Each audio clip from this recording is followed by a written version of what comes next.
Oil form సాగు చేయడం వల్ల కలిగే లాభాల గురించి ఆయిల్ ఫామ్ సాగు చేసే రైతులకు వాళ్ళకు మెలకువలు నేర్పించడంతో పాటు వాళ్ళకు ప్రయత్నం చేస్తున్న విషయం మీకు అందరికీ కూడా తెలుసు.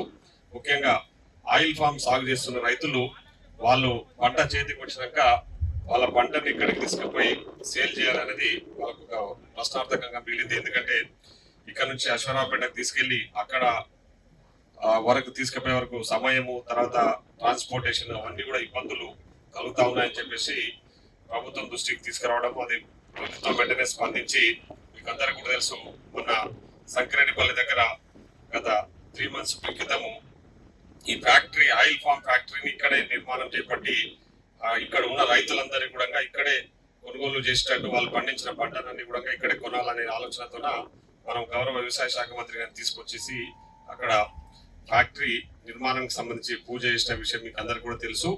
ఆ ఫ్యాక్టరీ నిర్మాణానికి సంబంధించిన అనుమతులు కూడా ప్రభుత్వ పరంగా అన్ని రకాలు కూడా మాట్లాడేసి వాళ్ళకి అనుమతులు ఇప్పించేసి ఆ పనులను కూడా త్వరితగతిన పూర్తి చేసి మా రైతులకు అన్ని రకాల కంపెనీ తరఫున సహకారం ఉండాలి. ఈ పర్చేసింగ్ సెంటర్స్ అనేది కూడా ఎక్కడనో పోయి అమ్మాల్సిన అవసరం లేదు, ఇక్కడే అమ్ముకునే విధంగా రైతులకు ఇక్కడే ఫ్యాక్టరీలో అన్ని రకాల వసతులు కల్పించాలని చెప్పేసి మనము సాయశక్తులు ప్రయత్నం చేస్తా ఉన్నాం. దానికి ప్రభుత్వం కూడా అన్ని రకాల సహకారాలు అందిస్తా ఉంది. సో ఫ్యాక్టరీకి సంబంధించిన యజమానులు కూడా ఇక్కడ కొందరు అంటే ఆ కంపెనీకి సంబంధించిన ఎంప్లాయీస్ కూడా ఇక్కడికి రావడం జరిగింది. సో వాళ్ళు ఏం చెప్తా ఉన్నారంటే నెక్స్ట్ 2026 మార్చ్ కల్లా ఇక్కడ ఫ్యాక్టరీ నిర్మాణం పూర్తి అవుతుంది. ఇండియా పాకిస్తాన్ తాజా అప్డేట్స్ కోసం డౌన్లోడ్ చేసుకోండి RTV లైవ్ యాప్.